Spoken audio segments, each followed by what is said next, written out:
अगर आपको neck pain या बैक पेन की समस्या रहती है या इससे रिलेटेड और कोई समस्या रहती है और आप समझ नहीं पा रहे हैं कि अपने विशेषज्ञ से किस तरह से इसको एक्सप्लेन करें, तो देखिए ये यूट्यूब वीडियो।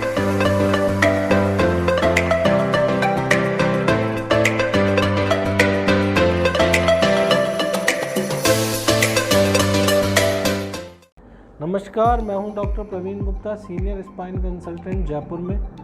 आमतौर पे हमने क्लिनिकल प्रैक्टिस में देखा है कि जब भी मरीज़ हमारे पास आते हैं अपनी समस्याओं को लेके, चाहे वो कमर दर्द हो या गर्दन दर्द हो या साइटिका हो,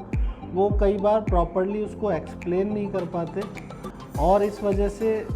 पेशेंट का डायग्नोसिस जो क्लिनिकल हिस्ट्री के द्वारा हम लगा सकते हैं, जो अनुमान लगा सकते हैं, वो हम नहीं प्रॉपरली लगा पाते। तो आज हम बात करेंगे कि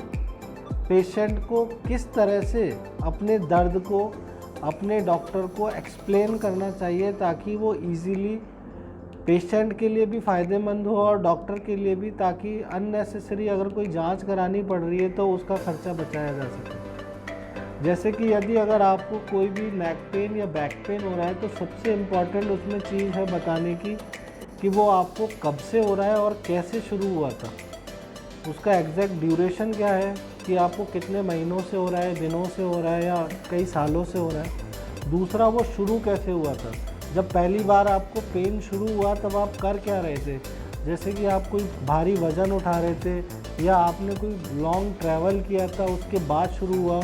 या कोई आपको झटका लगा या कोई आपको चोट लगी, या धीरे धीरे अपने आप ही ये दर्द शुरू हुआ।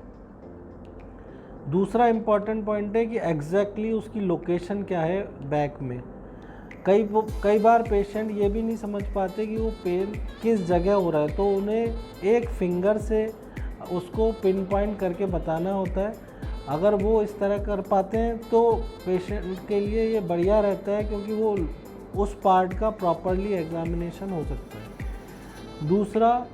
उनको एग्रावेटिंग फैक्टर्स बताना चाहिए। एग्रावेटिंग फैक्टर्स जैसे कि वो पेन उनको किस समय ज़्यादा होता है, क्या करते हुए पेन ज़्यादा होता है, जैसे कि आगे झुकने से पेन ज़्यादा होता है या पीछे झुकने से पेन ज़्यादा होता है या लेटने से पेन ज़्यादा होता है, या किसी एक्टिविटी पर्टिकुलर एक्टिविटी से अगर पेन बढ़ता है तो उन चीज़ों को पहचानना चाहिए ताकि वो उनको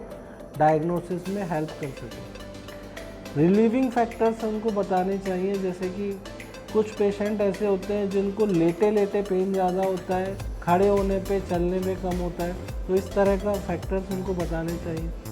अगर उनको ज़्यादा देर बैठने से पेन होता है तो इसको आइडेंटिफाई करके बताना चाहिए। इनके अलावा एक बहुत इम्पॉर्टेंट पॉइंट है जो है